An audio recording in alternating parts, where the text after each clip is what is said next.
The venue for today's big speech was not chosen accidentally. The ceiling of the Painted Hall in Greenwich portrays Britain at the dawn of empire, launching out on a new global adventure.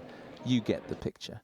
Today, the Prime Minister said he wants an open free trade agreement with the EU, but to get it, he won't sign up to European rules.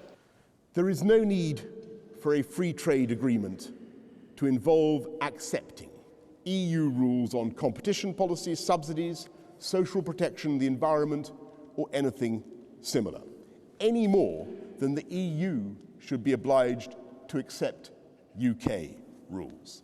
Boris Johnson said if the EU won't play ball, then so be it. The first reaction from Brussels, any deal must include an agreement on fishing and what they call a level playing field. We need to make sure competition is and remains open and fair. We have already agreed with Prime Minister Johnson that our future partnership will prevent, and I quote, unfair competitive advantages.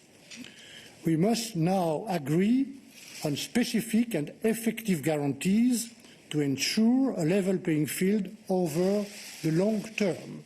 Watching all this, businessman Lars Anderson. He's built up a company making labels for school equipment, and he exports half his products to the EU. If next year he's facing customs delays and regulatory checks, he says he might have to start manufacturing inside the EU customs union.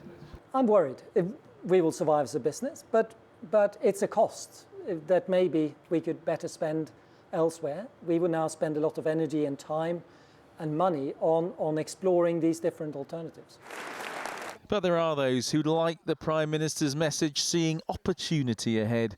Whatever the shape of any future deal, he has said it will have to be done by the end of this year.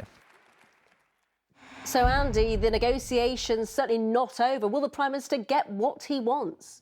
Well, clearly the Prime Minister was trying to set down a very assertive tone at the start of these negotiations, basically saying we're not going to do whatever the EU wants just to gain full access to that European market. And the argument, the theory always coming from the Brexiteer side has been that because the EU sells us much more than we sell them, the EU in the end will want to do a sensible deal to preserve that trade, because if they don't, that could be the end of jobs in France, Germany and beyond. That is the theory. I think as we get towards the end of the year, the reality of that approaching deadline and possible breakdown of talks could look very different.